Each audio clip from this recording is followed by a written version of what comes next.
membahas terkait kekerasan berbasis gender di dunia kerja. Nah, pada sesi ini kita akan bahas dalam bentuk tanya jawab. Yuk teman-teman, kita belajar bareng bersama saya Budi di Rewata Channel.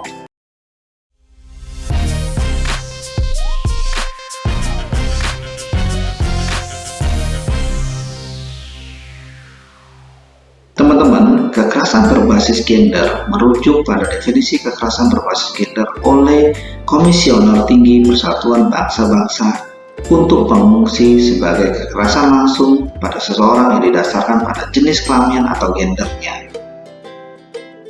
Ini termasuk tindakan yang mengakibatkan bahaya atau penderitaan fisik, mental, atau seksual, ancaman untuk tindakan tersebut, paksaan, dan penghapusan kemerdekaan. Kekerasan berbasis gender dapat terjadi pada siapapun dalam kehidupan sehari-hari, termasuk saat bekerja, terkait dengan atau timbul dari pekerjaan. Yuk teman-teman, kita coba lihat apa yang dimaksud dengan kekerasan berbasis gender. Konversi ILO 190 tentang penghapusan kekerasan dan pelecehan di dunia kerja memberi pengertian istilah kekerasan dan pelecehan berbasis gender sebagai kekerasan dan pelecehan yang ditujukan pada orang-orang karena jenis kelamin atau gender mereka, atau mempengaruhi orang-orang dari jenis kelamin atau gender tersebut secara tidak proporsional, dan termasuk pelecehan seksual. Ada beberapa bentuk kekerasan berbasis gender, antara lain 1 adalah seksual, 2 adalah fisik, 3 emosional dan psikologis, 4 sosial dan ekonomi. Nah, 5 praktek tradisional yang membahayakan, diperkenalkan oleh panitia kerja antar agensi untuk penanganan masalah gender dan kemanusiaan. Dalam penjelasan dikatakan bahwa praktik ini menyangkut praktik seperti sunat perempuan, perkawinan paksa, dan perkawinan di usia dini. Mengapa istilah gender selalu dilekatkan pada perempuan? Gender kerap dilekatkan kepada perempuan karena faktanya kekerasan berbasis gender lebih banyak terjadi kepada perempuan dan anak-anak perempuan daripada laki-laki dan anak laki-laki. Hal ini terjadi karena dipercaya akar masalah dari ketidakadilan gender adalah penyalahgunaan wewenang akibat adanya relasi kuasa dan yang tidak seimbang dari konstruksi gender yang tidak setara antara laki-laki dan perempuan. Namun, penting untuk diingat bahwa laki-laki dan anak laki-laki juga bisa menjadi korban kekerasan berbasis gender, termasuk kekerasan seksual. Apa yang dimaksud dengan ketidakadilan gender? Ketidakadilan gender merupakan sistem dan struktur di mana baik laki-laki dan perempuan menjadi korban dari sistem tersebut.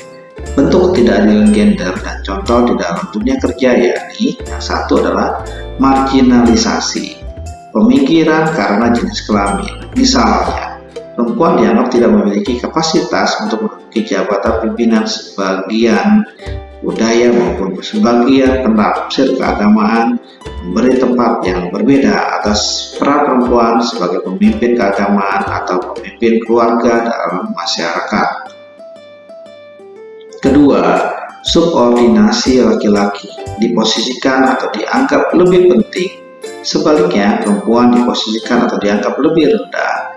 Misalnya, pekerja laki-laki diprioritaskan untuk mendapatkan pelatihan kerja di perusahaan, atau didiskriminasi jabatan maupun upah yang setara bagi perempuan dan laki-laki pada pekerja yang sama nilainya.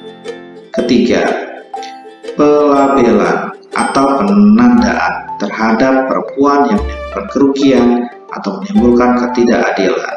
Misalnya, karena masyarakat selalu memiliki anggapan bahwa perempuan lemah dan hanya dapat melakukan pekerjaan rumah tangga, maka perempuan dilarang untuk bekerja di luar rumah. Keempat, kekerasan. Perbuatan yang menimbulkan rasa sakit, penderitaan, trauma, bahkan kematian, meliputi kekerasan fisik, psikologis, ekonomi, dan seksual.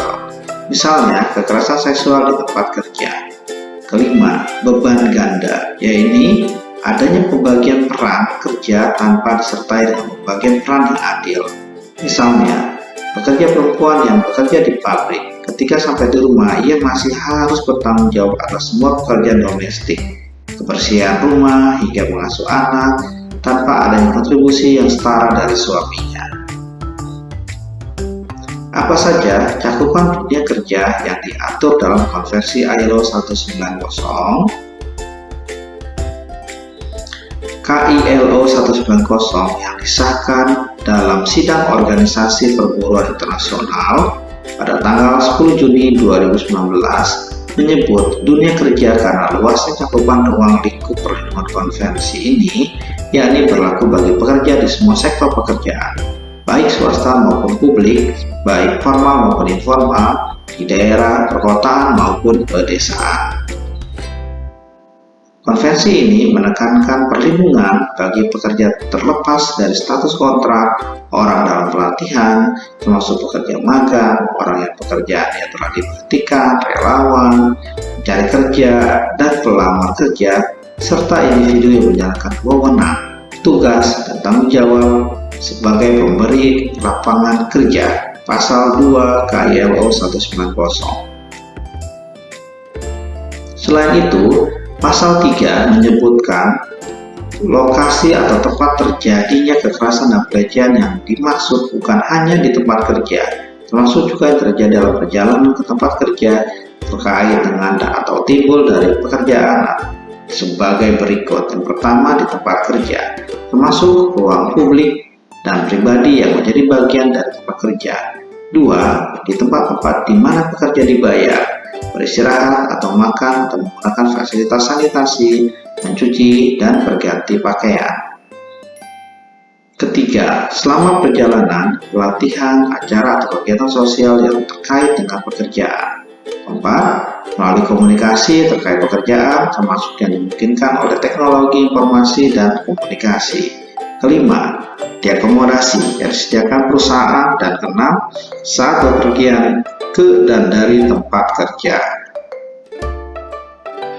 Aturan penghapusan kekerasan berbasis gender seperti apa yang dapat disepakati di tempat kerja, baik melalui perjanjian kerja, peraturan perusahaan, maupun perjanjian kerja bersama.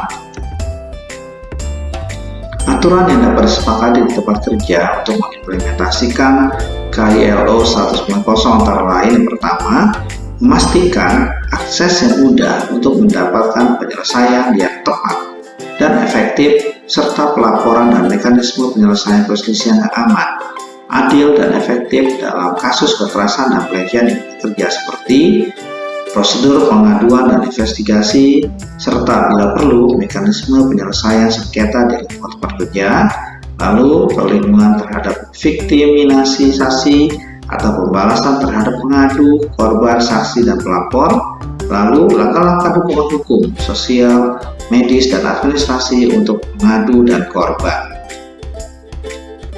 Kedua, melindungi privasi dan kerahasiaan orang-orang yang terlibat. 3. Memberikan sanksi yang memadai dalam kasus kekerasan dan pelecehan di dunia kerja dengan ketentuan bahwa para korban memiliki akses informasi terhadap mekanisme penyelesaian sengketa dan pengaduan, dukungan, layanan dan pemulihan yang responsif, gender, aman, dan efektif. Keempat, mengakui dampak kekerasan dalam rumah tangga dan mengurangi dampaknya dunia kerja sejauh yang dapat diupayakan secara wajar.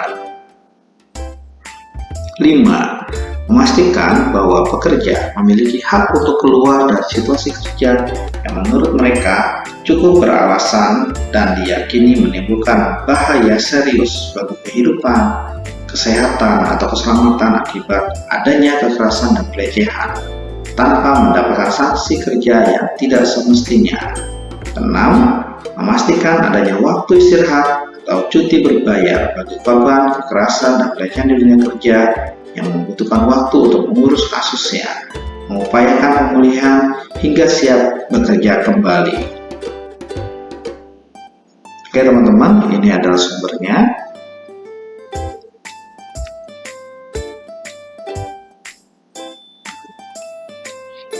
Oke teman-teman, Sampai di sini dulu waktu kita untuk belajar bareng. Semoga ini bermanfaat untuk kita semua. Sampai jumpa lagi di sesi berikutnya bersama saya Budi di Rewata Channel. Terima kasih.